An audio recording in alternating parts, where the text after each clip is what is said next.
అది మాకు ఎంతైంది మాకు సంబంధం లేదండి. అది ఆ రేట్ ఎంతో మాకు అనవసరం. అక్కడ ఎంత పలుకుతుందో అది మాకు అదంతా అనవసరం. ఇప్పుడు వచ్చింది కలెక్టర్ ఆఫీసు 8. మేము 10 ఏళ్ల నుంచి అక్కడ ఉంటే 4 ఏళ్ల క్రితం వచ్చింది కలెక్టర్ ఆఫీసు. ఆ తర్వాత కట్టారు విల్లాస్. అటు రహదారి అనేది ఒకటి పడుతుంది, అది ఇప్పుడు పడుతుంది. అది ఇంకా పన్ను లేదు.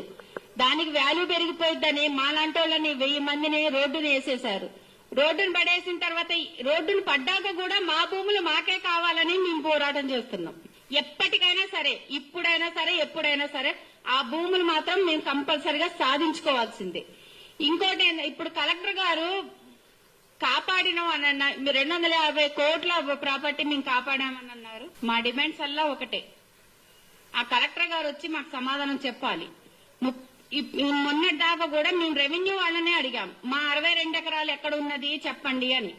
ఇప్పుడు కలెక్టర్ గారు చెప్పారు కాబట్టి మేము ఆయన్ని అడగదలుచుకున్నాం. ఏంటంటే మా 62 ఎకరాల 7 కుంట్ల భూమి భూదాన భూమి, మా పేదలకు ఇచ్చిన పట్టాలు ఇచ్చిన భూమి ఎక్కడున్నది, దానికి సమాధానం అయితే కలెక్టర్ గారు చెప్పాల్సి వస్తుంది.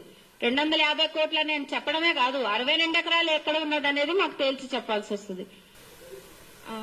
సార్, నా పేరు విజయలక్ష్మి. మాకు అమ్మ లేదు, నాన్న లేదు. మేము 2013లో అప్లికేషన్ పెట్టుకున్నాను. గ్రామీణ పేదల సంఘం అనే ఒక పార్టీ నుంచి నేను అప్లికేషన్ పెట్టుకున్నాను. నాకు 2014లో ప్రొసీడింగ్ ఇచ్చారు సార్. మళ్ళీ 2019 ల్యాండ్ మీదకి రమ్మని చెప్పారు సార్. ఆ రోజు మేము ల్యాండ్ మీదకి వచ్చినప్పుడు పెద్ద రాళ్లు, గుట్టలు, చెట్లు అవన్నీ ఉంటే మేము అంతా శుభ్రం చేసుకొని ఆ రాళ్లలోనే 4 స్తంభాలు, పట్టాలు వేసుకొని మేము అక్కడ స్టే చేశాం సార్. ఆ రోజు మాకు అర్హత లేదన్నప్పుడు ఆ రోజు మమ్మల్ని పంపించి ఉన్నట్టయితే ఈ రోజు మాకు ఈ పరిస్థితి వచ్చేది కాదని నేను అనుకుంటున్నాను సార్. అయితే సార్, ఇది చిన్న విషయం అయితే కాదు సార్.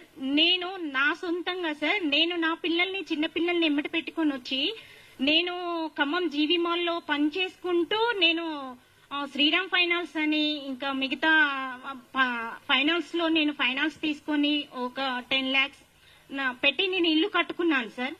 నేను వెళ్ళి కూడా 6 నెలలు అవ్వలేదు సార్. నా ఇంట్లోకి నిద్రాక్షిణంగా కూల్చేశాడు సార్. తెల్లవారుజామున అసలు అంత జనం వచ్చేసరికి ఏం చేయాలో కూడా మాకు అర్థం కాలేదు. అంత దారుణమైన స్థితిలో మమ్మల్ని పెట్టారు సార్. నాలాంటి వాళ్ళు చాలా మంది ఉన్నారు అక్కడ సార్. ఇది గ్రామీణ పేదల సంఘం మాకు సహాయం చేస్తుంది. పడిగ ఎర్రయ్య గారు అనే ఒక వ్యక్తి మాకు చాలా సహాయం చేశారు సార్. ఇది గ్రామీణ పేదల సంఘం తరపున పడిగ ఎర్రయ్య గారు అనే ఒక వ్యక్తి ఈ నిరుపేదలందరినీ గ్యాదర్ చేసి ఎవరు పేదలు, ఎవరికి ఇవ్వాలి, ఎవరు లేని వాళ్ళు అనేసి చెప్పి అందరినీ గ్యాదర్ చేసి తీసుకొచ్చి మమ్మల్ని అక్కడ పెట్టారు. సో అది అంతా ఈ 8 సంవత్సరాల్లో జరిగిన తర్వాత ఇప్పుడు మీకు అర్హత లేదు, మీరు పేదోళ్ళు కాదు, మీరు ఉన్నోళ్ళు అంటే మేము పేదోళ్ళు కాదని వాళ్ళ అనడం కాదు సార్. దయచేసి వచ్చి ఎంక్వైరీ చేసుకుని మాకు నోటీసులు ఇచ్చి మీకు అర్హత లేదు అని ఒక మాట చెప్పుంటే మేము ఆ రోజే వెళ్లిపోయే వాళ్ళము.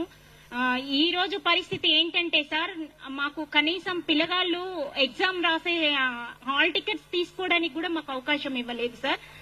దారుణంగా మాకు ఇంటి సామాన్లు నష్టపోయాము, ఇల్లు నష్టపోయాము, రోడ్డును పడ్డాము.